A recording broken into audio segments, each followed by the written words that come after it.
Thanks for joining me today. When clients tell me they're ready to purchase an aircraft, their tendency is to identify an aircraft based on their immediate needs. I get it. Your mind's made up. Put it on the fast track. But buying an aircraft that meets our clients' requirements without considering their ultimate goals means many benefits of ownership will be left on the ramp. You see, our industry analyzes ownership from a financial perspective. One model takes the fixed and variable costs and divides it by utilization to get a cost per hour. The second method is essentially the same, but with charter revenues contributing to overhead. Business aviation is obsessed with slicing and dicing dollars. That's led many to preach that an aircraft sitting in a hangar is unjustifiable. You have to put it on charter. Case closed, right?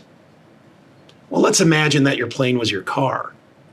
Why let it sit in the garage when you can let the neighbor kid drive it for Uber? Instead of saying, "I told you so," when you can't make a beer run or your car comes back trashed, I want you to consider the intangible benefits of ownership. An aircraft can be strategically deployed in a number of ways to meet your ultimate goals. I guarantee these will be more valuable than charter. Is your organization in growth mode? Would responding first to a new business opportunity be a competitive advantage? Of course it would. Do your investment strategies include business or property acquisitions? Wouldn't being first at the table make a difference?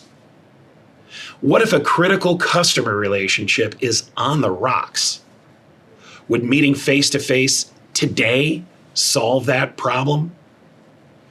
In all of these scenarios, that plane in the hangar, fueled, crewed, and ready to go, is going to pay for itself many times over. There are 4 steps to make this happen. First, consider the aircraft like any other tool. It has dozens of uses, many that will align with your ultimate goals. Next, invite your flight department manager to a strategy session. Ask if your flight department's capabilities can align with your goals. Third, avoid the "how much is this going to cost" rabbit hole. Your capital and fixed costs are already accounted for. Therefore, your direct operating costs are incremental. And really, if you made every decision based on money, you'd be riding the bus. Before I get to the 4th step, I want to discuss employee retention.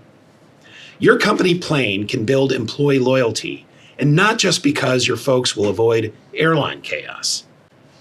Employees can be more productive en route, more productive at meetings, and best of all, your employees will be home for dinner.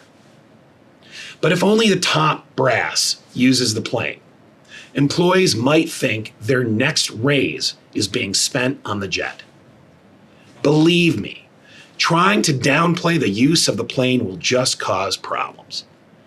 Offering access to more employees will eliminate bad feelings and even make your employees flight department boosters. This brings us to the final and most critical step: developing and implementing an aircraft use policy. This policy will set the stage for how the aircraft will help meet your ultimate goals.